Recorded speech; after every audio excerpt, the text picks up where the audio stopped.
Welcome on Rishabh IAS academy. भारतीय इतिहास के इस लेक्चर में हम समझेंगे मध्यकालीन भारत का इतिहास और हमारी ये कोशिश होगी कि इस एक लेक्चर में ही आप ये समझ जाओ। इससे पहले प्राचीन भारत का इतिहास समझाने के लिए भी एक शॉर्ट लेक्चर डाला जा चुका है जिसका लिंक आपको डिस्क्रिप्शन में मिल जाएगा। तो शुरू करते हैं। मध्यकालीन इतिहास को समझने के लिए हम इसे 3 भाग में बांट सकते हैं। पहला, भारत पर मुस्लिम आक्रमण की शुरुआत, दूसरा दिल्ली सल्तनत काल और तीसरा मुगल काल। तो भारत पर मुस्लिम आक्रमण की जो शुरुआत होती है उसमें हम मोहम्मद बिन कासिम, महमूद गजनवी और मोहम्मद गोरी को जानेंगे। फिर जो दिल्ली सल्तनत का काल शुरू होता है उसमें हम पढ़ते हैं गुलाम वंश, खिलजी वंश, तुगलक वंश, सैयद वंश और लोदी वंश। और लोदी वंश के समाप्त होते ही भारत में मुगल काल का दौर शुरू होता है जिसमें हम बाबर, हुमायूं, शेर शाह, अकबर, जहांगीर, शाहजहां और औरंगजेब का शासन पढ़ते हैं। ठीक है, तो शुरू करते हैं। भारत पर मुस्लिम आक्रमण की जो शुरुआत होती है यहाँ से। भारत पर पहला मुस्लिम आक्रमण मोहम्मद बिन कासिम ने 712 ईस्वी में किया था। ये फारस के गवर्नर अल हज्जाज का भतीजा और दामाद था। भारत पर आक्रमण के समय यह हज्जाज की सेना का ही नेतृत्व कर रहा था जो कि सफल रहा। इसने सिंध के राजा दाहिर को पराजित किया था और सिंध पर कब्जा जमाया, लेकिन जो इसका शासन था वो स्थायी नहीं रह सका। ठीक है, और जो इनकी जीत का एक प्रमुख कारण माना जाता है वो है इनकी द्वारा घुड़सेना का इस्तेमाल, यानी कि घोड़ों का इस्तेमाल युद्ध में। ठीक है, अगला जो आक्रांता था महमूद गजनवी। अफगान के शासक सुबुक्तगीन का पुत्र था। अगर इसकी विशेषताओं की बात करें तो ये वीर था, महत्वाकांक्षी था, लेकिन साथ ही साथ धार्मिक कट्टर था और इसे एक लुटेरे के रूप में भी जाना जाता है। लुटेरे के रूप में क्यों जाना जाता है? क्योंकि इसने सन 1000 ईस्वी से 1027 ईस्वी तक भारत पर 17 बार आक्रमण किए और इन आक्रमणों का सर्वाधिक महत्वपूर्ण प्रभाव धन की लूट था। यह प्रथम व्यक्ति था जिसको खलीफा से सुल्तान यानी खलीफा का उपराजा की उपाधि मिली थी। गजनवी ने प्रथम आक्रमण पंजाब के शाही वंश के जयपाल पर किया था। दूसरा आक्रमण जयपाल के पुत्र आनंदपाल पर किया और ये जो आनंदपाल था इसने उत्तर भारत के कई राजाओं के साथ गुट बनाकर इससे युद्ध किया था, लेकिन ये आखिरकार पराजित ही हुआ था आनंदपाल। ठीक है, सन 1019 व 1022 ईस्वी में कालिंजर के चंदेल शासक विद्याधर ने गजनवी को पराजित किया था और ये आपका गजनवी संधि करके वापस लौट गया था हारने के बाद। लेकिन गजनवी सन 1025 ईस्वी में फिर आया और गुजरात में सोमनाथ मंदिर पर आक्रमण किया और यहाँ इनने भारी मात्रा में सोना व धन लूटा और मूर्ति तोड़कर यही से अपमानित किया। ठीक है, फिर आपका जो अगला हमारा आक्रांता है, मुस्लिम आक्रांता, वो है मोहम्मद गोरी। अफगानिस्तान के गौर प्रदेश का मोहम्मद गोरी 1173 में गजनी का शासक बना था। गुजरात पर 1178 ईस्वी में इसने आक्रमण किया। उस समय यहाँ चालुक्य वंश के शासक भीम था। भीम ने गोरी को आबू पर्वत के निकट पराजित कर दिया था। 1191 ईस्वी में मोहम्मद गोरी और पृथ्वीराज चौहान के बीच तराइन का प्रथम युद्ध हुआ और जिसमें पृथ्वीराज चौहान ने गोरी को हरा दिया था। फिर 1192 में तराइन का दूसरा युद्ध हुआ, लेकिन इस बार गोरी ने पृथ्वीराज चौहान को हरा दिया और दिल्ली पर अपना अधिकार कर लिया था। गोरी व उसका गुलाम सेनापति कुतुबुद्दीन ऐबक ने 1194 में चंदावर, या जिसे इटावा भी आज का जो आपका इटावा है उस समय चंदावर कहते थे, चंदावर के युद्ध में कन्नौज के गढ़वाल शासक जयचंद को पराजित किया था।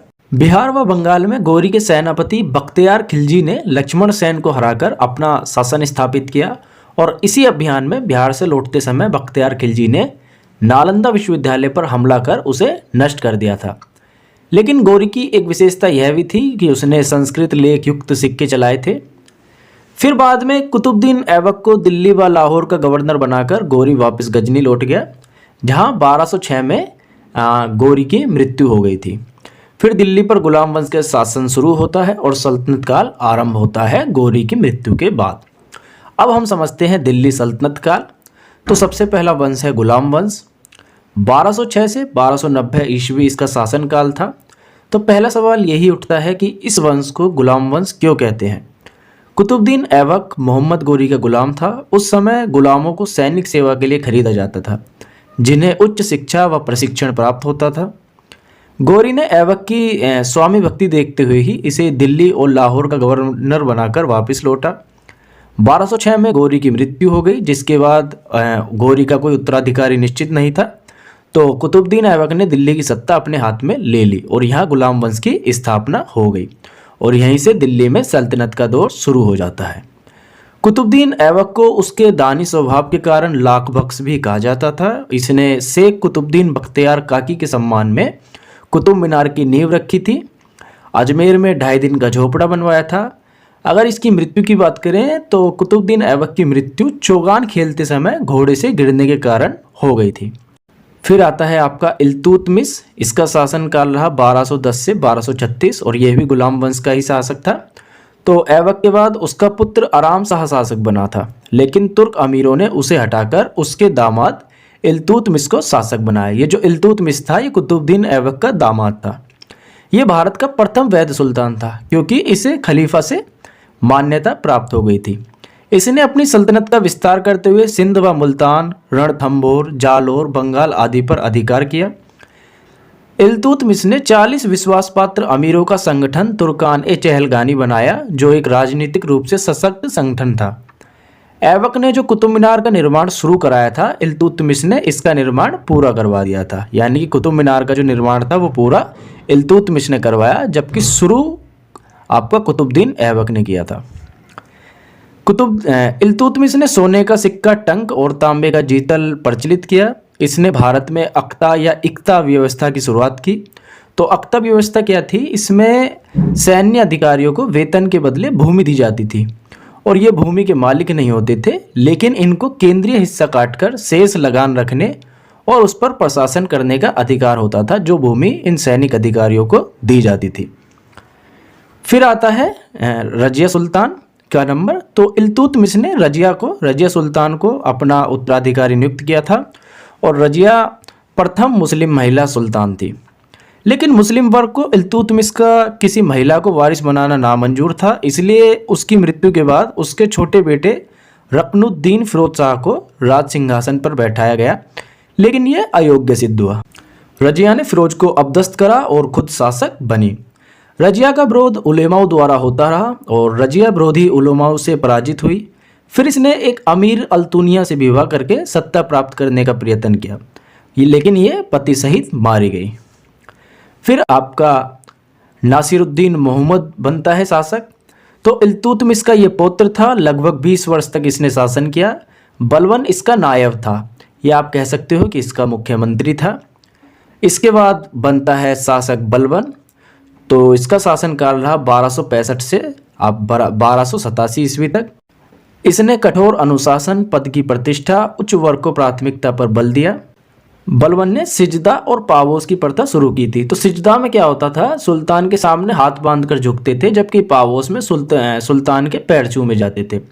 इसने कठोर दंड व्यवस्था शुरू की थी और जो इल्तुतमिश ने चहलगानी बनाई थी 40 विश्वास पात्र अमीरों द्वारा, वो इसने समाप्त कर दी थी। और साथ ही इसने उलेमाओं को जो राज्य के किसी भी राजनीतिक मामलों में हस्तक्षेप करने की अनुमति नहीं दी, यानी उसने धर्म को शासन से अलग रखा। बलबन ने मंगोलों के खतरों का मुकाबला करने के लिए दिल्ली सल्तनत की सेना का बृहद स्तर पर संगठन एवं समायोजन किया। इस कार्य के लिए उसने एक सैन्य विभाग दीवाने अर्ज का गठन किया और इसका जो प्रमुख होता था वो आरिजे मुमालिक कहा जाता था उसे। बलबन के बाद 2 अयोग्य शासक केकुबाद व केमुर्स थोड़े समय के लिए बने। तो इसके बाद फिर आपका दूसरा वंश शुरू होता है दिल्ली सल्तनत में, खिलजी वंश, जिसका शासनकाल रहा 1290 से 1330। तो समझते हैं खिलजी वंश की शुरुआत कैसे हुई। जलालुद्दीन खिलजी ने बलबन के पौत्र केमूर्स को बंदी बनाकर खिलजी वंश की स्थापना की और इसने बलबन के कठोर शासन प्रणाली में नरमी लाने के उपाय किए। इसके बाद बनता है अगला शासक अलाउद्दीन खिलजी, जिसका शासनकाल रहा 1296 से 1316। ये जलालुद्दीन खिलजी का भतीजा व दामाद था। ये जलालुद्दीन की हत्या करके सुल्तान बना। प्रशासन व न्याय पर उलेमा वर्ग के प्रभाव को इसने समाप्त किया। धर्म व राजकार्य को अलग अलग किया। इसके राजत्व का सिद्धांत निरंकुशता था, यानी इस पर कोई अंकुश ना लगा सके। यह सिकंदर के समान विश्व विजयी बनना चाहता था। अलाउद्दीन ने कम वेतन पर अधिक सैनिक रखने के लिए बाजार नियंत्रण व्यवस्था लागू की। तो इसमें क्या होता था, बाजार व्यवस्था के अंतर्गत इसने दैनिक प्रयोग में आने वाली वस्तुओं की सूची बनाकर उनका मूल्य निर्धारित किया और इससे अधिक कीमत पर कोई अपनी वस्तु नहीं बेच सकता था, ताकि सैनिक कम वेतन के बावजूद भी अपनी रोजमर्रा प्रयोग की वस्तुएं खरीद सके। इस प्रकार ये सैनिकों को नगद वेतन देने वाला पहला सुल्तान था। इसने सैनिकों को हुलिया रखने तथा घोड़ों को दागने की प्रथा भी शुरू की। इसने भूमि अनुदानों को समाप्त किया और जो दान दी गई थी भूमि उन सबको वापस ले लिया था। इसने उपज का 50% कर लेना शुरू किया था और कई अन्य कर भी लगाए, जैसे चारागाह कर, गृह कर आदि। इसके चित्तौड़ आक्रमण में राजा रत्न सिंह के मारे जाने पर रानी पद्मावती ने जौहर कर लिया था। और पद्मावती की स्टोरी तो आपने सुनी ही होगी, अभी हाल ही में एक पद्मावती पिक्चर रिलीज भी हुई थी, तो उसमें यही कहानी दिखाई गई है। अगर हम इसकी अलाउद्दीन खिलजी के निर्माण कार्यों की बात करें तो हौज खास, अलाई दरवाज़ा, सीरी किला आदि इसके द्वारा निर्माण कराए गए। इसके बाद शहाबुद्दीन उमर, मुबारक शाह खिलजी व नसीरुद्दीन खुसरो शासक बने। फिर आपका तुगलक वंश की शुरुआत होती है, जिसका शासनकाल था 1320 से 1413 ईस्वी। इस वंश की बात करें तो इस वंश की खासियत ये थी तुगलक वंश की, इसने दिल्ली सल्तनत पर सबसे अधिक समय तक शासन किया। तुगलक वंश का शासन दिल्ली सल्तनत पर 94 वर्ष तक चला। गयासुद्दीन तुगलक 1320 से 1325 ईस्वी, इसने नासिरुद्दीन खुसरो को युद्ध में मारकर राज्य पर अधिकार किया और तुगलक वंश की स्थापना की। गयासुद्दीन कृषि के विकास के लिए नहर बनवाने वाला पहला सुल्तान था। इसने अलाउद्दीन खिलजी द्वारा किए गई कठोरता को कम किया। इसके द्वारा तुगलकाबाद के किले का निर्माण कराया और इसने अपने ही मकबरे का निर्माण भी शुरू करवाया था। इसके बाद अगला शासक बना मोहम्मद बिन तुगलक। तो इसका शासनकाल था 1325 से 1351। इसके अन्य नाम जूना खां और उल्गू खां था। ये महत्वाकांक्षी था, विद्वान और तार्किक था, लेकिन ये जिद्दी, जल्दबाज और पागल भी माना जाता था। इसकी एक शासक के रूप में सर्वोच्च पहचान थी कि उसने विभिन्न नए नए परिवर्तन पेश किए, लेकिन ज़्यादातर असफल ही रहे। मोहम्मद बिन की 4 प्रमुख विवादित योजनाएं जो चारों ही असफल रही थी इस प्रकार हैं। पहली, राजधानी स्थानांतरण, जो कि इसने 1327 के ईस्वी में की थी। इसमें क्या किया था इनने, दिल्ली जो कि राजधानी थी उसे दौलताबाद, देवगिरी यानी कि भारत के दक्षिण में स्थानांतरित कर दी थी, ताकि ये दक्षिण में भी आपका कंट्रोल रख सके। लेकिन ये इसकी योजना सफल नहीं हो पाई और इसे वापस दिल्ली की तरफ आना पड़ा, क्योंकि इसका उत्तर भारत में कंट्रोल छूट रहा था। दूसरी योजना थी इसकी प्रतीक मुद्रा का आरंभ। तो इसमें क्या करा, इसने तांबे के सिक्कों का प्रचलन किया और उनका मूल्य चांदी के टंक के बराबर रखा, जो कि वो भी असफल रही। तीसरी थी खुर्सी अभियान। उसने खुर्सी और इराक को विजय के लिए चुना और विशाल सेना सक्रिय कर दी, लेकिन उसके हाथ निराशा लगी और वो वापस उसे लौटना पड़ा। चौथी थी, इसने गंगा जमुना दोआब में असमय कर वृद्धि कर दी, जिसका असर इस पे उल्टा पड़ा और किसानों पर बहुत बुरा इसका प्रभाव पड़ा। मोहम्मद बिन तुगलक ने भी अलाउद्दीन खिलजी की तरह धर्म को राजनीति से अलग रखा, साथ ही न्याय व्यवस्था पर उलेमा वर्ग का अधिकार समाप्त किया। इसने कृषि विकास के लिए कृषि विभाग दीवाने को ही खोला। इब्न बतूता इसके दरबार में आया था, जिसे तुगलक ने अपना राजदूत बनाकर चीन भेजा था। इसी के राज्यकाल में विजयनगर तथा बहमनी राज्य की स्थापना हुई थी। फिर अगला शासक है फिरोज तुगलक, जिसका शासनकाल 1351 से 1388 का रहा। यह मोहम्मद बिन तुगलक का चचेरा भाई था। इसकी विशेषताओं की बात करें तो यह धर्मांध व मुस्लिमों के प्रति अत्यधिक उदार शासक था।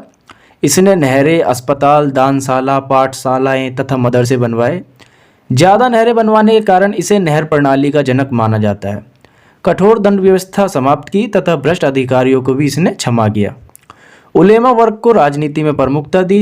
शरीयत के अनुसार प्रशासन व कर लगाए। तोपरा व मेरठ से 2 अशोक स्तंभ मंगाकर दिल्ली में लगवाए। इसके द्वारा शुरू किए गए खैराती अस्पताल दारुल सफ़ा था।